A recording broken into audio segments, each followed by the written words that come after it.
हे hello किसान भाइयों, मैं हूं आपका मछली वाला भैया उन्मेष टहरी ऑफ फिशरीज ग्रेजुएट एंटरप्रेन्योर और आप देख रहे हैं ऑस्कर फिशरीज। किसान भाइयों, अगर आपके तालाब में मछलियां आपके सरफेस में आ रही हैं और वहां पर आकर अपना मुंह खोल करके गैस्पिंग कर रही हैं, इसका मतलब ये है कि आपके तालाब में बहुत ज़्यादा ऑक्सीजन की कमी हो गई है। खासकर ये आपके बरसात के समय में ज़्यादातर आपको दिखाई देता होगा, क्योंकि क्या होता है, आपको ये समझना होगा कि जब भी हम लोग तालाब में ऑक्सीजन की कमी की बात करते हैं तो आखिर ऑक्सीजन का सोर्स क्या है तालाब में। देखिए, ऑक्सीजन का मेन सोर्स है आपके तालाब में जो प्लांट्स होते हैं, जो पेड़ पौधे होते हैं, वो सूर्य के प्रकाश का प्रयोग करके उनसे फोटोसिंथेसिस की प्रक्रिया के द्वारा आपके पानी में जो ऑक्सीजन के बुलबुले हैं वो छोड़ते हैं और उन बुलबुलों को फिर मछलियां हैं फिर वो कंज्यूम करती हैं। तो मेन सोर्स तो हो गया आपके प्लांट्स हो गए, और दूसरा सोर्स होता है आपके तालाब का जो सरफेस होता है वो आपके वातावरण से कनेक्टेड रहता है, तो उससे जो ऑक्सीजन है वो पानी में डिफ्यूज़ होता है, मिलते रहता है। तो आपके तालाब में इसी वजह से मछलियाँ जब नीचे में ऑक्सीजन की कमी हो जाती है तो मछलियाँ ऊपर आती हैं, क्योंकि ऊपर में तालाब की ऊपरी सतह में ऑक्सीजन की जो मात्रा है वो निचली सतह से ज़्यादा होती है। तो इसी वजह से मछलियाँ ऊपर में आकर के ऑक्सीजन को ग्रहण करने की कोशिश करती हैं। तो ये तो हुई कि ऑक्सीजन कैसे आपके तालाब में बनता है और ऑक्सीजन खपत कहाँ पर होता है। ऑक्सीजन खपत होने में सबसे पहले मछलियाँ हैं, मछलियाँ अपने ऑक्सीजन लेती हैं और CO2 छोड़ती हैं। उसके बाद आपके बैक्टीरिया हैं, बैक्टीरिया भी जो आपके तालाब में स्लज बनता है, नीचे में जो कीचड़ बनता है उसको तोड़ने में, उसको ब्रेक डाउन करने में भी आपकी बैक्टीरिया है, उनको ऑक्सीजन की खपत होती है। तो बैक्टीरिया भी अपने संख्या बढ़ाने के लिए और अपने ऑर्गेनिक मैटर को तोड़ने के लिए ऑक्सीजन को खपत करती हैं। तो ये दो फैक्टर हुआ कि मछलियाँ और बैक्टीरिया है वो ऑक्सीजन लेती हैं। ठीक है, इसके अलावा भी और बहुत सारे रिएक्शन होते हैं तालाब में, उसके लिए भी ऑक्सीजन की ज़रूरत पड़ती है।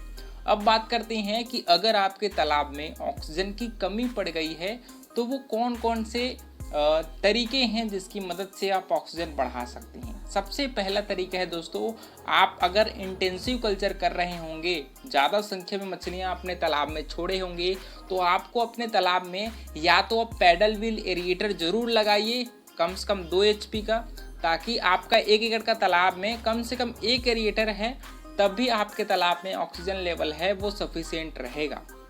उसके अलावा आप अपने तालाब में दोस्तों नीचे से आप एयर डिफ्यूज़न वाला जो एरेटर होता है, एयर स्टोन होता है, उसकी मदद से भी आप ब्लोअर को अपने तालाब के नीचे में फिट करके आप उससे ऑक्सीजन है वो बुलबुले के रूप में ऊपर आएगी, सरफेस में आएगी, उससे भी आपके तालाब में ऑक्सीजन है वो बढ़ सकती है।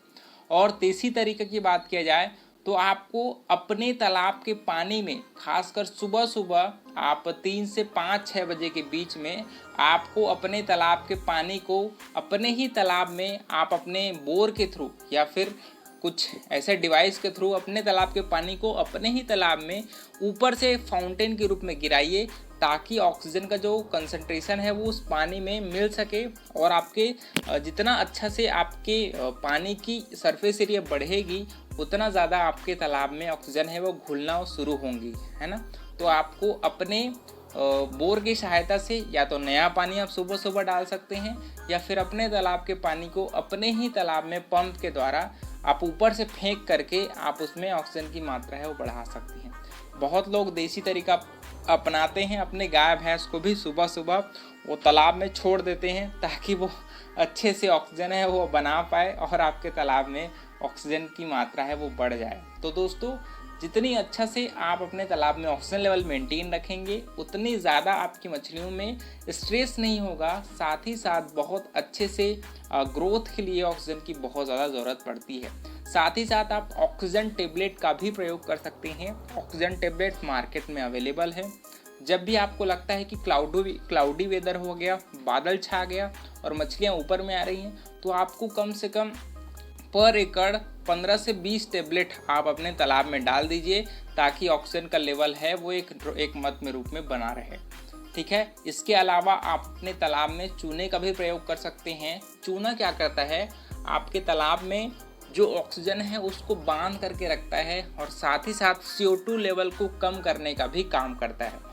तो अगर आप अपने तालाब में चूना डालेंगे तो पानी है वो एल्कलाइन होगा, और एल्कलाइन वाटर में आपका जो CO2 है उसका लेवल घटता है। साथ ही साथ ऑक्सीजन की मात्रा को बांधने का काम भी आपके चूने में होता है। तो पानी की साफ सफाई और ऑक्सीजन लेवल को मेंटेन रखने में चूने का बहुत बड़ा रोल होता है। तो इस प्रकार से किसान भाइयों ये 4-5 इम्पॉर्टेंट तरीके हैं। देसी तरीके भी हैं बहुत सारे, आजकल तो केमिकल भी आते हैं जो ऑक्सीजन लेवल को बांध करके रखती है, लेकिन मैं आपको यही सलाह दूंगा कि आप देसी तरीके अपनाइए। एरेटर लगाने की सुविधा है तो एरेटर लगाइए। अगर आप नॉर्मल तरीके से कम संख्या में मछलियां अपने तालाब में छोड़े होंगे तो जो देसी तरीका है गाय भैंस को कुदवा करके भी आप अपने तालाब में ऑक्सीजन लेवल बढ़ा सकते हैं। तो किसान भाइयों अगर आपको वीडियो पसंद आए तो वीडियो को लाइक ज़रूर करिए, ऑस्कर फिशरीज पर नए हैं तो चैनल को सब्सक्राइब करना बिल्कुल मत भूलिएगा। मिलते हैं अगले वीडियो में किसान भाइयों, तब तक के लिए बड़ों का सम्मान करिए, छोटों का प्यार करिए, खुद का ढेर सारा ख्याल रखिए। Thank you, thanks for watching.